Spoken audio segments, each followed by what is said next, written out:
नमस्कार, मेरा नाम है डॉक्टर रुद्रमोहन और मैं हूं आपका जानकार दनकार। ओरल हेल्थ चैनल के माध्यम से आज हम बात करेंगे मायोफेशियल पेन डिसफंक्शन सिंड्रोम यानी कि एमपीडीएस के बारे में। तो शुरू करें।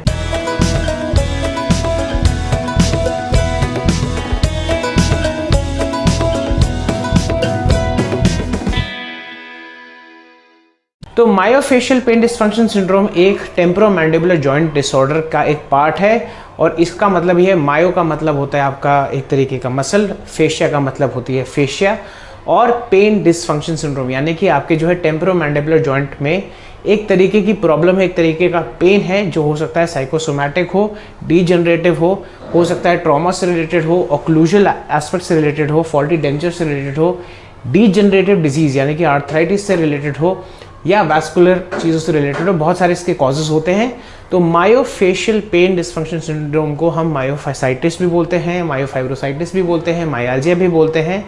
बेसिकली इसके मेन लक्षण होते हैं कि आपकी जो टीएमजे है, टेम्पोरोमैंडिबुलर जॉइंट है, वहाँ पे आपको दर्द होने के चांसेस ज़्यादा होते हैं। अगर इसकी एटियोलॉजी यानी कि कारणों के बारे में हम बात करें तो इसमें आपका ट्रॉमा आता है। ट्रॉमा में मैक्रो ट्रॉमा होता है जिसको हम स्प्रेन्स, कंट्यूजन्स और कंकक्शंस के बारे में बात करते हैं, और माइक्रो ट्रॉमा के बारे में बात करते हैं जिससे काफ़ी छोटी छोटी जगह आपको जो है हल्की हल्की चोट लग सकती है। दूसरी हम बात करते हैं ये डिजेनरेटिव कॉसेज यानी कि बोन्स और आर्थराइटिस वाली टाइप की डिजीज़ की वजह से भी हो सकता है। अगर कुछ और रीजंस हैं जैसे कि इसमें आपके फॉल्टी डेंचर्स हैं या आपका जो है ऑक्लूजल डिसहार्मनी है यानी कि आपके दांत ठीक से नहीं चब रहे हैं, वो भी बहुत सारे रीज़न हो सकते हैं। ये डेंटल एक्सट्रैक्शन की वजह से भी हो सकता है और जो है इरेगुलर जो है अर्गोनॉमिक्स यानी कि पुअर अर्गोनॉमिक्स या आपके इरेगुलर बाइट की वजह से भी हो सकता है। तो औरतों में ये मर्दों से ज़्यादा होता है, लगभग 3:1 या 5:1 के रेशियो में, और इसके काफ़ी सारे कॉजेज़ होते हैं।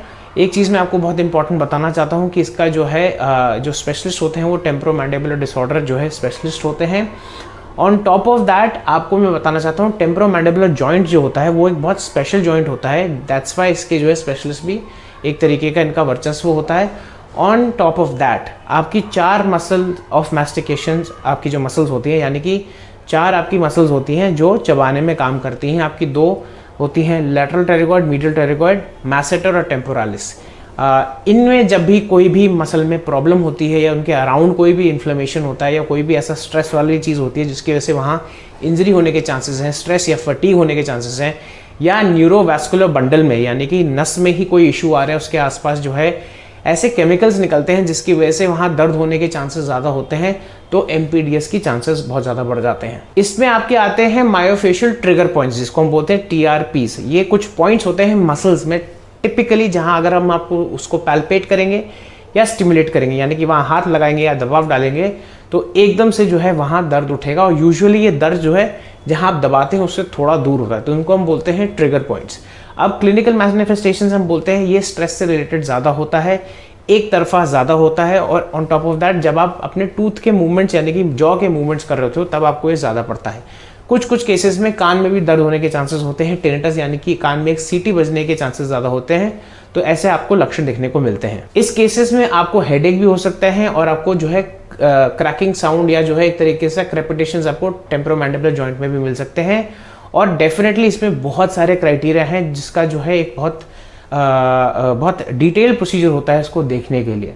अब मैं बताना चाहता हूँ कि इसके लिए एग्जामिनेशन कौन कौन सी करते हैं। सबसे इंपॉर्टेंट चीज़ है जो आपकी मसल्स और मैस्टिकेशन है यानी कि जो आपकी मसल्स हैं जिससे जो है आप जो है चबाते हो, टेम्पोरालिस, लैटरल टेरिगॉइड, मीडियल टेरिगॉइड और आपका जो है मैसेटर, इन सब का पैल्पेशन किया जाता है और उससे जो है ट्रिगर पॉइंट्स आइडेंटिफाई किए जाते हैं। ऑन टॉप ऑफ दैट इसमें काफ़ी सारे टेस्ट भी किए जाते हैं क्योंकि हम जो है कोशिश यही करते हैं कि या तो आर्थ्रोस्कोपी कराने की ज़रूरत पड़ेगी या आपको सीटी स्कैन कराने की ज़रूरत पड़ेगी, रूटीन रेडियोग्राफ एग्जामिनेशन कराने की ज़रूरत पड़ेगी ताकि आपको चीज़ें समझ में आ जाए। कुछ केसेस में अगर आर्थराइटिस वाला सीन अगर हम सस्पेक्ट करते हैं तो डेफिनेटली जो है हमें एरिथ्रोसाइट सेडिमेंटेशन रेट यानी कि जो है ESR जो होता है जो बढ़ जाता है स्पेशली रूमेटॉइड आर्थराइटिस में, उसका भी टेस्ट कराने की ज़रूरत पड़ सकती है।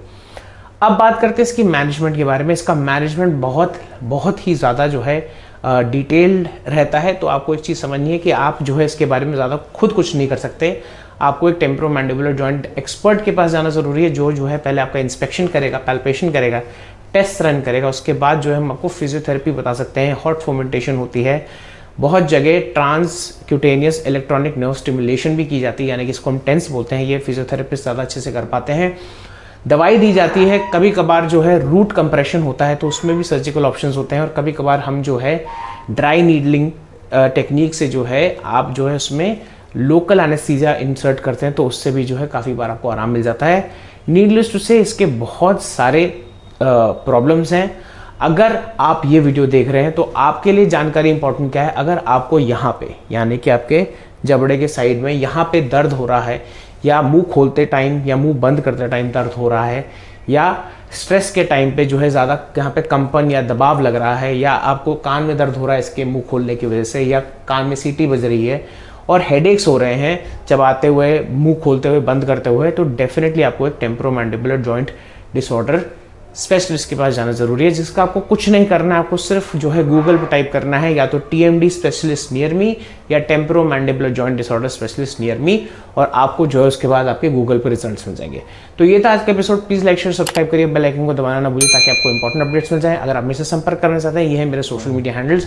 कृपया मुझे डायरेक्टली कॉल ना करें क्योंकि मैं हो सकता है बिजी हूँ। मुझे अपना मैसेज डालिए, उसमें अपना नाम, अपना स्थान और अपनी मौखिक समस्या का वर्णन करते हुए आराम से लिखिए, और मैं 1-2 दिन में जो है आपको रिप्लाई करूंगा। और अगर आपके पास कोई क्वेरीज, डाउट्स, एप्रीहेंशंस या इनसाइट्स हैं तो प्लीज़ उसको यूट्यूब कमेंट सेक्शन में डालिए। तो आज के लिए इतना ही। नमस्ते।